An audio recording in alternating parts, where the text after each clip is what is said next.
Quer saber os principais impactos no mercado financeiro e como isso pode afetar os teus investimentos? Tudo isso que aconteceu ao longo dessa última semana de 2025? Fica comigo por 10 minutinhos que eu te conto. Gente, sou Giovanni Pasquale, falo direto aqui da Efesto Investimentos e vamos lá, gente. Primeiro assunto do vídeo, sendo bem objetivo aí com vocês, o caso Master, ele está repercutindo bastante, né? Em função de que foi parar lá no STF, né? E tem muita gente que está nos acessando aqui perguntando, poxa, eu não vou mais receber o dinheiro do FGC, por que eu não recebi ainda? Quando que eu vou receber? Já tem data para receber? Calma, gente. Primeira coisa que eu quero deixar claro para vocês, tá? As coisas elas andam em paralelo, tá? Uma coisa não impede a outra. O que eu quero dizer com isso? Uma coisa é a liquidação financeira do banco. Outra coisa é o julgamento judiciário do dono e dos demais envolvidos na suposta fraude que está sendo investigada. Então, primeiro ponto, o Banco Central decretou liquidação do banco. Isso é o gatilho para o FGC entrar e fazer o pagamento.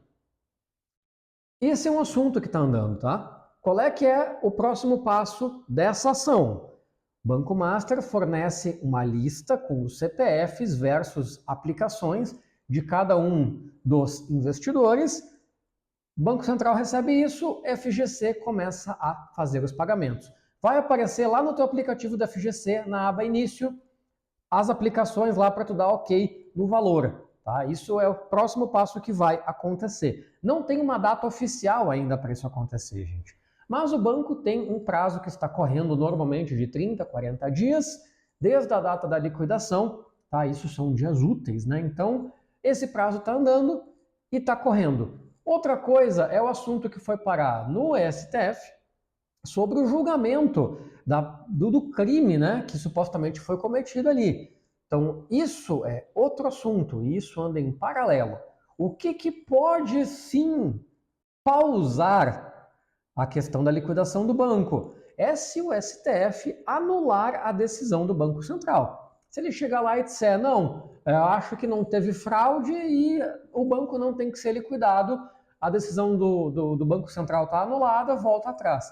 Para quem está com receio, o que pode acontecer é isso, tá? Nada indica até o presente momento da gravação desse vídeo que é isso que vai acontecer, que o STF vai anular a liquidação do banco. O que pode acontecer são consequências jurídicas lá para o Vorcaro, para o presidente do BRB, enfim, né? Tendo dito isso, gente, vamos lá para os campeões de valorização do ano, né? Tu vê, frente aí ao famoso Bitcoin, quem brilhou no ano foi o ouro, né?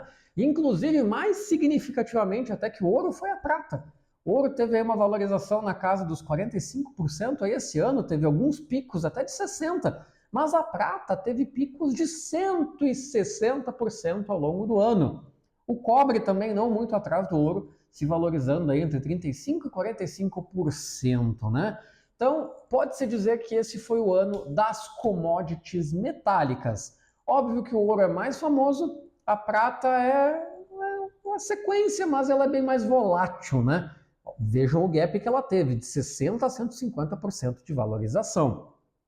Campeões aí deste ano, temos também aí o Ibovespa se valorizando na casa dos 35% e nosso amigo Bitcoin caindo 5% no ano, né, gente? Eu aproveito aqui para dar um disclaimer, né, para reforçar que a gente sempre comenta com vocês, né, sobre a gestão ativa que tu tem que ter numa carteira de renda variável.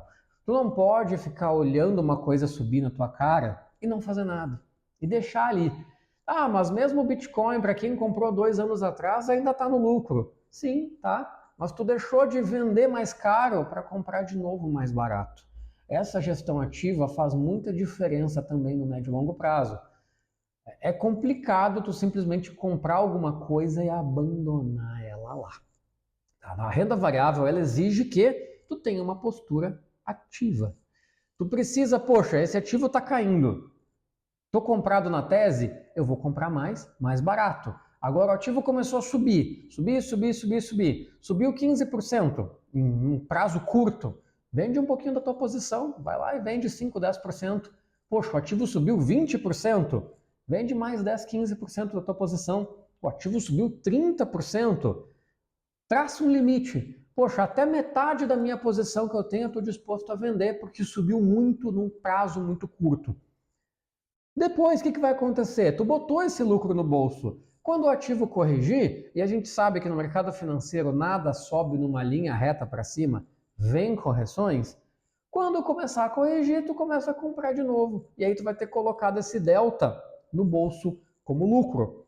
Quem ficou só olhando para o Bitcoin esse ano, gente, deixou de vender lá em 120 mil dólares para ele voltar para a linha dos 90. Então tu poderia ter colocado um bom lucro no bolso e agora que ele está caindo, usar esse lucro para comprar ainda mais e reforçar mais a tua posição. A gente, são os dois pontos, né? É comprar mais quando está caindo e é vender quando está subindo demais muito rápido. Tu precisa tomar essas decisões e elas nunca são fáceis. Comprar quando não para de cair é difícil, vender quando não para de subir também é difícil. Se é um ativo que tu acredita, dificilmente tu vai querer fechar toda a tua posição. Por isso que tu tem que ter uma estratégia já traçada. Bom, até metade do que eu tenho eu topo vender para já pôr lucro no bolso. Bah, bateu 120 mil dólares. Pronto, já vendi metade da posição. Aqui eu não vendo mais. Agora, poxa, voltou para os 100 mil. Voltou para 110, compra mais um pouco. Voltou para 95, compra mais um pouco. Voltou para 85, compra mais um pouco. E vai comprando conforme cai. Assim, tu tem um portfólio ativo, tu não tira o olho da gestão e tu ganha mais dinheiro. Não dá para só ficar olhando. Nosso índice Bovespa aí, né, ao contrário de que todos acreditavam que ele só ia cair, teve uma valorização de 35%. Né, e muito disso vem no final do ano. Da outubro em diante ali foi quando ele efetivamente esticou.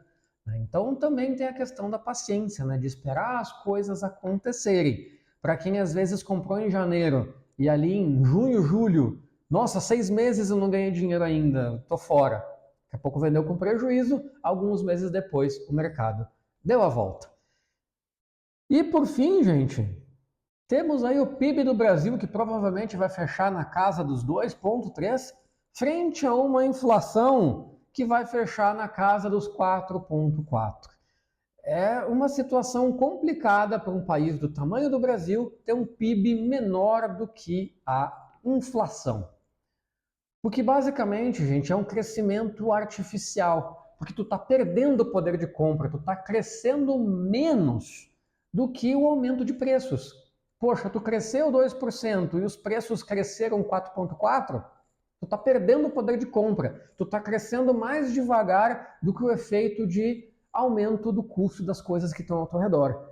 Então, no médio e longo prazo, teu negócio, se o país fosse um negócio, ele quebra, porque ele não cresce o suficiente para poder repor pelo menos o que a inflação está subindo. Imagine se isso fosse com o seu salário. Pensa assim, teu salário, tu ganhar um reajuste esse ano de 2,3%, enquanto os preços dos mercados sobem 4,4%. Né? O dobro, praticamente, gente. Então, cada vez tu consegue comprar menos. Né? O que tu vai ter que fazer? Comprar menos carne, comprar uma carne de pior qualidade, começar a abrir mão de coisas. É a mesma análise para uma economia de um país, gente. E isso, né, que a gente sabe que os dados de inflação no Brasil são uma cesta controlada de alguns produtos, né? A gente sabe que na prática subiu muito mais do que 4,4%. A boa notícia é que está dentro da meta. Né? A meta é 3%, mais ou menos 1,5%. 4,4% é abaixo de 4,5%, que seria o teto. Isso faz com que, né, finalmente, o nosso Banco Central vai poder aí tomar as decisões de reduzir a taxa de juros, que é o que está sangrando muitas das nossas empresas aí ao longo desse ano e precisa reduzir para o próximo ano que vem, né?